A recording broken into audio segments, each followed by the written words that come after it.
Gotitas de esperanza. Reflexión diaria de la palabra. Alimentar el espíritu y animar nuestra confianza en Dios. Por Monseñor Marco Antonio Merchán Ladino, obispo de la diócesis de Neiva. Muy buenos días para todos. Ayer, domingo 1 de Adviento, comenzamos este tiempo de esperanza, de gozo y de conversión. Y esto es precisamente lo que el Señor suscita en la persona con la que Él se encuentra en el relato y en el milagro de hoy. Definitivamente nada maravilla tanto al Señor como la fe, y más cuando ésta nace en el corazón de un pagano, de un soldado, representante del poder invasor de la potencia romana.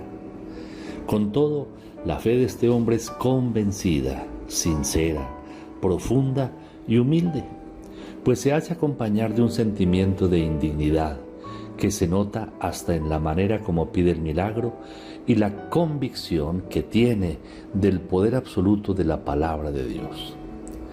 El milagro lo realiza el Señor con un marginado, uno que no pertenecía al pueblo de Israel, un pagano e impuro.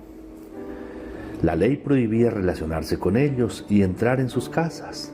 Para el caso se trata del centurión romano, quien insólitamente causa asombro en el Señor, pues siendo pagano es el único que cree en el poder de la palabra. Un centurión era un oficial subalterno que regía una guarnición de soldados que controlaba Cafarnaúm. Él se acercó a Jesús, lo reconoció como su Señor, pues creyó que su palabra tenía la misma autoridad de Dios, y por eso le ruega: Señor, mi criado yace en casa paralítico con terribles sufrimientos. El centurión muestra que tiene un gran amor por su criado, está muy preocupado. Además se sabe que el criado sufre terribles dolores, pero no sabe el tipo de enfermedad que padece. La respuesta de Jesús es inesperada: yo iré a curarle. Se puede entender como interrogación o como afirmación. En la primera se pregunta: ¿yo iré a curarlo? Reclama nuestra fe. ¿Crees que yo pueda hacer esto? En la segunda, en cambio, supone la fe y responde afirmativamente a la petición: iré a curarlo. Pero el centurión, como militar, es un hombre que sabe obedecer y se hace obedecer, y por eso continúa desde su óptica de militar con su profesión de fe en el Señor, reconociendo en Él una dignidad y una autoridad superior, además de un innegable poder, y dice: Señor, yo no soy digno de que entres bajo mi techo, basta que lo digas de palabra y mi criado quedará sano. El centurión, como vemos, se dirige con humildad, pues sabe que recibe un don, una gracia, no un premio a sus méritos.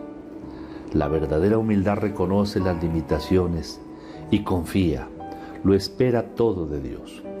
Lo mismo que un niño pequeño, lo espera todo de la mamá. Además, él entiende el significado de la autoridad, entiende la eficacia de la palabra cuando da una orden. También yo, que soy subalterno, tengo soldados a mis órdenes, y digo a este: vete, y va, y al otro: ven, y viene. Compara la palabra con un soldado obediente que cumple la voluntad de quien la pronuncia, cosa que es así, lo afirma el profeta Isaías: como la lluvia, la palabra no torna vacía sin que haya cumplido aquello a lo que la envié. Jesús quedó admirado. Esta es la reacción del Señor. Que alguien crea de esa manera tan sólida es una sorpresa para Él, pues aunque expresamente no diga que Jesús es Dios, sí lo da a entender y lo muestra como aquel que tiene poder para curar, para salvar. Se confiesa como un hijo que conoce lo que es capaz de hacer el Padre y deposita en Él toda su confianza. Por eso el Señor lo propone como modelo de fe para los que lo seguían, pues siendo israelitas pensaban que solo por el hecho de pertenecer al pueblo elegido ya tenían ciertos derechos adquiridos y se podían considerar mejores que el resto. En cambio, el Señor señala que el reino es de aquellos que creen que todo es gracia y don, y se disponen con humildad a recibirlos. En el reino estarán los hijos, es decir, los que confían en su palabra, independientemente de si son de Oriente o de Occidente. A ellos les sucede de acuerdo a su fe. Igual que a María, se cumplen ellos según la palabra en la que han creído.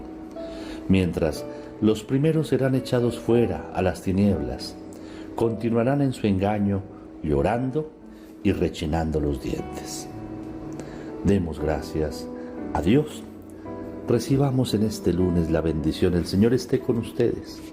Y la bendición de Dios Todopoderoso, Padre, Hijo y Espíritu Santo, descienda sobre ustedes y los acompañe siempre. Amén.